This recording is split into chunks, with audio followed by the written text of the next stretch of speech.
سورہ ملک روزانہ رات کو پڑھنے کے لیے نبی پاک صلی اللہ علیہ وسلم نے فرمایا کہ 30 آیات کی ایک صورت ہے اور جو عذاب قبر سے بچاتی ہے جو رات کو پڑھتا ہے. لیکن آپ نے ساتھ یہ بھی فرمایا کہ کم لوگ ہوں گے اس کو پڑھنے والے، اس لیے کہ اس وقت نیند آئی ہوتی ہے، اس وقت اگر پڑھنا ہے تو اس کے لیے عذاب قبر سے نجات ہے. موت اور نیند کی آپس میں مشابہت ہے. نیند کے وقت موت کی سی تیاری کر کے سونا اور اپنے معاملات سارے کلیئر کر کے سونا، اصل بات یہ ہے 3 دفعہ استغفار پڑھیں، آپ آیت الکرسی پڑھیں، آپ جو دعائیں نبی پاک صلی اللہ علیہ وسلم بتائیں وہ پڑھیں، سورہ ملک پڑھیں، پھر آپ سوئے. سمجھیں آپ اپنی طرف سے مر رہے ہیں، بالکل ٹھیک. اور مرتے وقت جس طرح کی معافی کی ضرورت ہے اللہ سے مانگنے کی، اس طرح کی معافی مانگ کے سوئیں. اور جو معافی مانگے بغیر یا عشاء کی نماز پڑھے بغیر جو سو جاتا ہے اس طرح سے، یہ تو میں سمجھتا ہوں دنیا کائنات کا سب سے بڑا رسک ہے. دیکھیں یہ جو دوسرا سوال یہ ہے کہ آیت الکرسی اور دعا جو ہے وہ فرضوں کے بعد مانگنا ضروری ہے یا سنتیں وغیرہ پڑھنے کے بعد انسان آیت الکرسی پڑھ لے اور دعا مانگ لے. اصل میں سوال کا تعلق اصل میں اس حدیث کے ساتھ ہے جس میں نبی اکرم صلی اللہ علیہ وسلم نے فرمایا، 2 الگ الگ حدیثوں میں. ایک حدیث میں تو یہ ہے کہ جس شخص نے فرض نماز کے بعد آیت الکرسی پڑھی، یعنی جو پڑھتا ہے ہمیشہ، اس کے اور جنت کے درمیان صرف موت کا فاصلہ رہ جاتا ہے. جو ہی وہ فوت ہوا وہ ڈائریکٹ جنت میں چلا جائے گا. اللہ تعالیٰ ہم سب کو اس میں سے بنائے. ایک تو اس کا تعلق اس حدیث کے ساتھ ہے، اور دوسرا یہ کہ نبی کریم صلی اللہ علیہ وسلم نے جو دعا کی قبولیت کے اوقات بتائے ہیں اس میں ایک فرضوں کے بعد کا جو وقت ہے اس کو دعا کی قبولیت کا وقت بتایا ہے. تو ان دونوں حدیث سے تعلق رکھتا ہے یہ سوال کہ وہ جو دعا مانگنی ہے یا جو آیت الکرسی پڑھنی ہے، کیا وہ لازمی طور پر فرضوں کے فوراً بعد مانگنی اور فرضوں کے فوراً بعد آیت الکرسی پڑھنی ہے، یا بعد میں جو سنتیں وغیرہ پڑھنی ہوتی ہیں، انسان جب سنتیں پڑھ کے فارغ ہو جائے تو اس کے بعد پڑھ لے. تو کیا اس اصل میں بات یہ ہے کہ نبی کریم صلی اللہ علیہ وسلم کی دونوں حدیث میں صلاۃ المکتوبہ کا ذکر ہے، یعنی فرض نماز کی بات ہے. لہٰذا آیت الکرسی کے لیے بھی اور دعا کے لیے بھی ایک تو بات یہ ذہن میں رکھیں کہ اس کا تعلق فرض نمازوں کے ساتھ ہے. فرضوں کے بعد ہی آیت الکرسی پڑھنی چاہیے اور فرضوں کی بعد ہی دعا کرنی چاہیے. البتہ دعا کے بارے میں نبی اکرم صلی اللہ علیہ وسلم نے الگ سے کوئی، جس کو ہم دعا کہتے ہیں اصطلاحاً، کہ فرضوں کے بعد ہاتھ اٹھائیں اور ہاتھ اٹھا کر دعا کریں، چاہے وہ جماعت کے ساتھ ہو اور چاہے وہ جماعت کے بغیر. اس کے بارے میں ایک بہت لمبی بحث ہے اور اس کے بارے میں کتابیں بھی لکھی گئیں کہ فرضوں کے بعد اجتماعی دعا جو ہے وہ جائز ہے یا ناجائز ہے. میں اس ساری بحث سے قطع نظر یہ عرض کرنا چاہ رہا ہوں کہ اجتماعی دعا کو آپ چھوڑیں، انفرادی دعا بھی، کہ نبی کریم صلی اللہ علیہ وسلم نے فرضوں کے بعد ہاتھ اٹھا کر دعا کی ہو اور مستقل آپ کا یہ طریقہ ہو کہ آپ ہاتھ اٹھا کر دعا کرتے تھے، ایسا کوئی طریقہ نبی کریم صلی اللہ علیہ وسلم نے ہمیں نہیں بتایا. نہ وہ اجتماعی دعا کے بعد ہے، اجتماعی نماز کے بعد ہے، نہ ہی وہ انفرادی نماز کے بعد. اور پھر جب نبی کریم صلی اللہ علیہ وسلم یہ فرما رہے ہیں کہ جو دوبر و کل صلات، ہر نماز کا جو آخر ہے اس کے پیچھے جو ہے وہ نماز کے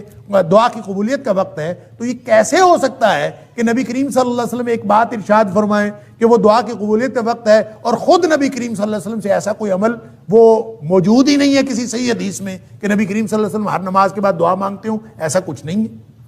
تو یہ ایک سوال پیدا ہوتا ہے، اور اس سوال کا جواب یہ ہے کہ نبی کریم صلی اللہ علیہ وسلم کا معمول یہ تھا کہ آپ جو تشہد میں دعائیں مانگتے تھے، آخری تشہد میں درود شریف پڑھنے کے بعد، وہ دعائیں محدود نہیں تھیں جس طرح ہم نے محدود کیا ہوا ہے کہ ہم ایک دعا پڑھ لیتے ہیں یا 2 دعائیں پڑھ لیتے ہیں اور ہم سمجھتے ہیں بس نماز میں اتنی دعائیں پڑھنی، اس کے بعد دعائیں نہیں پڑھنی. وہ جو دوبر کل صلات ہے یہ بھی اصل میں نماز کا آخر ہے، اور وہاں پہ جو دعا کی جاتی ہے وہ دعائیں مراد ہیں کہ جتنی بھی آپ وہاں دعائیں کریں گے وہ اللہ کے ہاں قبول کے درجے کو پہنچتی ہیں. یہ وعدہ ہے. لہذا اس کا مطلب لازماً سلام پھیرنے کے بعد نہیں ہے، سلام پھیرنے سے پہلے کی دعائیں،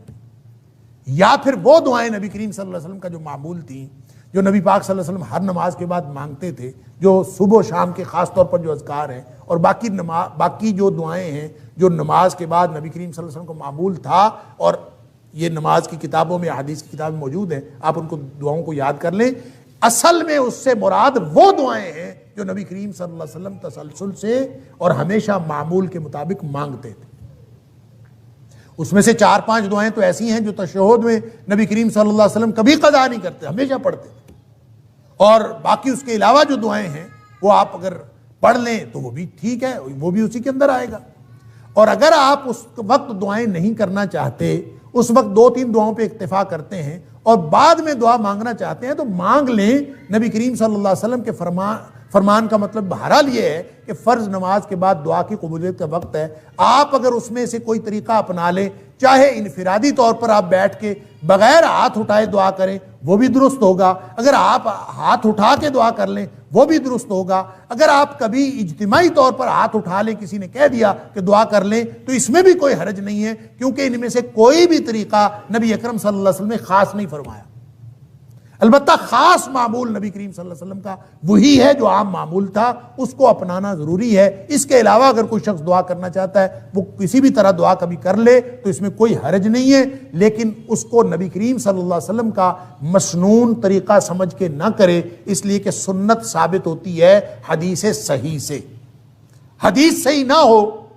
اور صحیح حدیث سے نبی کریم صلی اللہ علیہ وسلم کا عمل ثابت نہ ہو تو اس سے سنت ثابت نہیں ہوتی۔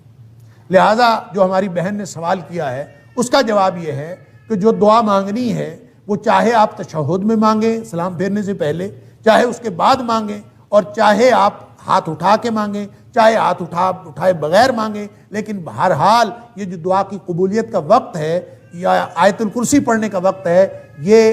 فرضوں کے بعد کا ہے، جو قبولیت کا وقت بتایا گیا ہے یہ سنتوں کے بعد کا نہیں ہے۔ بہرحال دعا تو کسی بھی وقت مانگی جا سکتی ہے۔ اللہ تعالی ہم سب کو درست طرز عمل کی توفیق عطا فرمائے۔ واللہ اعلم بالصواب۔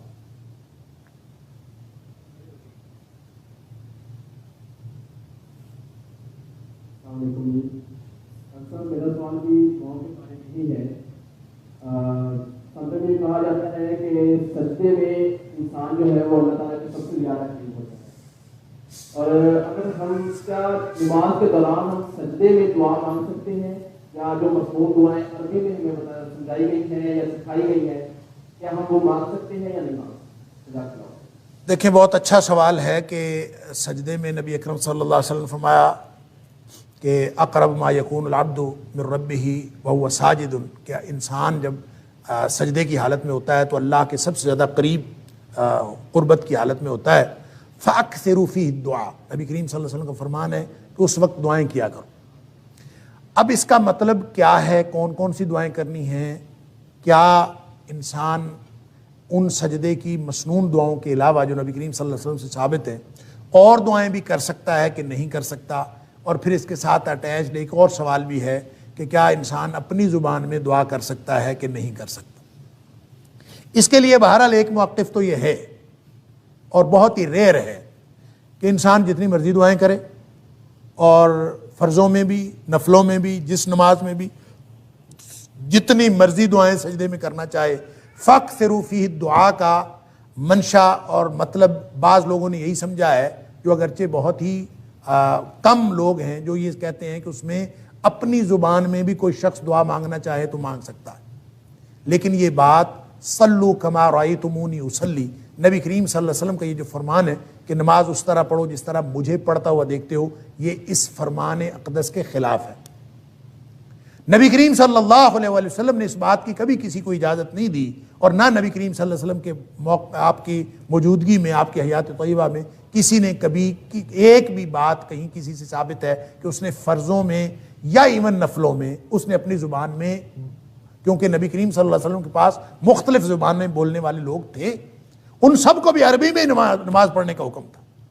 اس لیے تقاضا یہی ہے نبی کریم صلی اللہ علیہ وسلم کے فرمان کا کہ دعائیں وہی کی جائیں جو نبی کریم صلی اللہ علیہ وسلم نے کی۔ لہٰذا اس میں مختلف جو لوگوں کے موقف ہیں، اگرچہ میں نے عرض کیا کہ لوگ تو اس بات کے بھی قائل ہیں کہ نماز کوئی چھوئی موئی نہیں ہے۔ میں ایک عالم کی بات سن رہا تھا، اس نے کہا کہ نماز کوئی چھوئی موئی نہیں ہے کہ بس ایسے ہی پڑھنی ہے جیسے نبی کریم صلی اللہ علیہ وسلم پڑھی، جیسے مرضی پڑھیں اس میں جتنی مرضی دعائیں کریں۔ یہ بات درست نہیں ہے، اس لیے کہ صلو کما رأیتمونی اصلی، ایگزیکٹ وہ عمل ہوگا، وگرنہ تو پھر صلو صلاۃ کے معنی تو 22 معنی لغت کے اندر آتے ہیں۔ آپ کسی چیز کو بھی صلاۃ کہہ لیں، آپ کہیں کہ اس کا نام نماز میں۔ فَأَكْثِرُوا فِيهِ الدُّعَاء کا آپ منشا اس طرح پورا کر سکتے ہیں کہ آپ انہی دعاؤں کو بے شک بار بار پڑھتے رہیں اور جتنی مرضی لمبی دعائیں کریں، لیکن وہی کریں جو نبی کریم صلی اللہ علیہ وسلم نے کی ہیں، ایک بات۔ دوسری بات یہ ہے کہ وہ دعائیں جو عربی زبان میں ہیں، قرآنی دعائیں ہیں یا دیگر مسنون دعائیں ہیں، وہ آپ فرضوں میں تو بالکل نہ پڑھیں۔ البتہ نوافل کے اندر اگر آپ پڑھنا چاہیں تو دیگر دعائیں جو قرآنی اور مسنون دعائیں ہیں وہ جتنی مرضی پڑھنا چاہیں وہ نوافل میں پڑھ سکتے ہیں۔ یہ میری رائے ہے، ضروری نہیں ہے کہ آپ اس کے اوپر عمل کریں، ہو سکتا ہے میری رائے بالکل غلط ہو۔ اور تیسری بات یہ ہے کہ اپنی زبان میں اگر کوئی بات کرنی ہو اللہ کے ساتھ سجدے کی حالت میں، تو اس کے لیے ضروری یہ ہے کہ آپ نماز میں نہ ہو۔ اگر نماز میں کریں گے تو نماز تو نبی کریم صلی اللہ علیہ وسلم کے طریقے کے مطابق پڑھنی پڑے۔ اگر آپ نے اپنی زبان میں اللہ سے باتیں کرنی ہے سجدے کی حالت میں، تو ویسے سجدے میں چلے جائیں۔ آپ تہجد پڑھیں اور تہجد پڑھنے کے بعد سلام پھیرنے کے بعد آپ نے دعائیں کرنی ہے دیگر اپنی زبان میں، آپ حالت سجدے میں چلے جائیں اور سجدے میں جا کے جتنی مرضی دعائیں کریں۔ اور وَهُوَ ساجدٌ،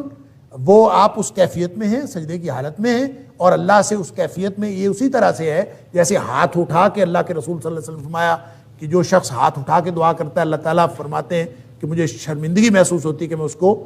محروم کروں جو دعا وہ ہاتھ اٹھا کے مانگ رہا ہوتا ہے۔ اسی طرح سجدے کی حالت میں تو آپ وہ حالت پوری کر لیں، سجدے میں چلے جائیں اور سجدے میں جا کے جتنی مرضی دعائیں کریں۔ لہذا 3 کیفیات ہو گئیں۔ فرض کے اندر صرف وہ مسنون دعائیں جو نبی کریم صلی اللہ علیہ وسلم سجدے اور رکوع میں کرتے تھے وہی پڑھی جائیں۔ نوافل کے اندر دیگر مسنون دعائیں اور قرآنی دعائیں بھی پڑھی جا سکتی ہیں، اور اگر اپنی زبان میں دعائیں کرنی ہوں تو اس کے لیے آپ ویسے بغیر نماز کے حالت سجدہ میں چلے جائیں اور دعائیں کریں۔ یہ 3 کیفیات ہو سکتی ہیں، اور اگر آپ سمجھتے ہیں کہ اس طرح بھی دعا نہیں کرنی، کوئی اور طریقہ آپ سمجھتے ہیں تو کر لیں۔ نبی کریم صلی اللہ علیہ وسلم سے وہ مسنون دعائیں جو منقول ہیں اس کے علاوہ کوئی دعائیں پڑھنا سجدے کی حالت میں کسی صحیح حدیث میں میرے علم میں نہیں ہے، اور نہ ہی یہ کہ آپ نے کسی کو اجازت دی ہو۔ لہٰذا آپ یہ کر سکتے ہیں کہ فرضوں میں تو کوئی اور دعا نہ پڑھیں،